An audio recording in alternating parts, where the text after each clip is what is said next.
বেলঘড়িয়ার পর আসানসোলেও অ্যাকশনে ইডি। রানীগঞ্জের শিশুবাগান মোড়ের শিল্পপতি চণ্ডী কেডিয়ার বাড়িতে হানা কেন্দ্রীয় এজেন্সির। 4টি গাড়ি করে কেন্দ্রীয় বাহিনী নিয়েই হানা। ঠিক কিভাবে তল্লাশি অভিযান চলছে, আমাদের সঙ্গে রয়েছেন প্রতিনিধি দীপক। দীপক, বলতে পারবে দীপক? সাত সকালে ইডির এক প্রতিনিধি দল রানীগঞ্জে হানা দিয়েছে। চণ্ডী কেডিয়া ব্যবসায়ীর বাড়িতে হানা। এর বেশ কয়েকটি লোহার ব্যবসার সঙ্গে যুক্ত রয়েছেন চণ্ডী কেডিয়া। এছাড়াও লোহা তৈরি করার কারখানা আছে এবং যে সাত সকালে তার বাড়িতে তল্লাশি অভিযান চালাচ্ছে। সকাল 5:30 থেকে তার বাড়িতে টানা তল্লাশি অভিযান চালাচ্ছে এবং নিরাপত্তার কেন্দ্রীয় বাহিনী মোতায়েন করা হয়েছে বাড়ির সামনে। যেভাবে আমরা অতীতে দেখেছি কয়লা কাণ্ডে ইডির হানা দেখেছি, কেন্দ্রীয় সুরক্ষা এজেন্সির হানা দেখেছি, এছাড়াও বিভিন্ন আমরা দেখেছি, কিন্তু এবার লোহা কাণ্ডে প্রথমে লোহা দুর্নীতিতে কিন্তু ইডির হানা আসানসোলের রানীগঞ্জে। তাতে কিন্তু যথেষ্ট আতঙ্কিত হয়ে পড়েছে আসানসোলের বিভিন্ন ব্যবসায়িক মহল।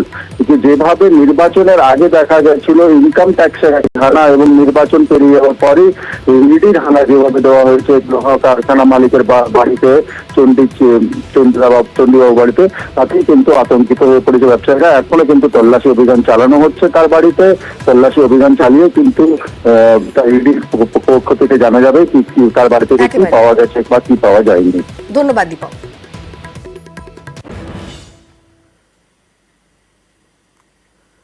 ভিন রাজ্যে সাইবার প্রতারণা মামলায় ম্যারাথন অভিযানে ইডি। টানা 24 ঘন্টা জিজ্ঞাসাবাদের পর আটক বেলঘড়িয়ার সফটওয়্যার ইঞ্জিনিয়ার।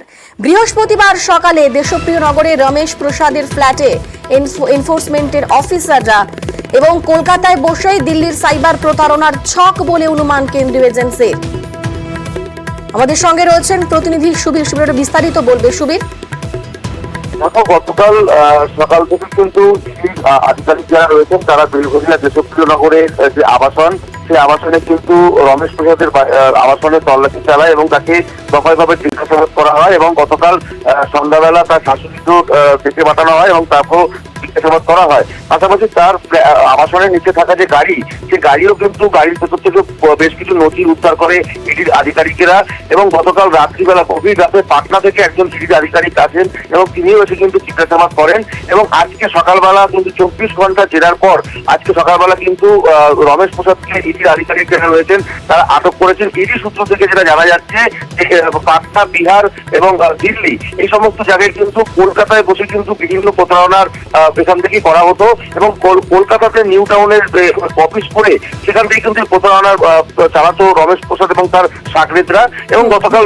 হাওড়াতেও অভিযান চালানো হয় এবং সেখান থেকে এই যে যেটা মনে করছে আধিকারিকরা যে এই রমেশ প্রসাদই হচ্ছে মাস্টার মাইন্ড এবং এই কিন্তু মূল অভিযুক্ত বলে জানা যাচ্ছে এবং তাকে আটক করে নিয়ে গিয়েছে এবং তাকে সিজিও কমপ্লেক্সে নিয়ে যাওয়া হয়েছে এবং সেখানেও কিন্তু তাকে জিজ্ঞাসাবাদ করা হবে, এমনটাই কিন্তু ইডি সূত্র থেকে আমরা জানতে পারছি। ধন্যবাদ সুবীর।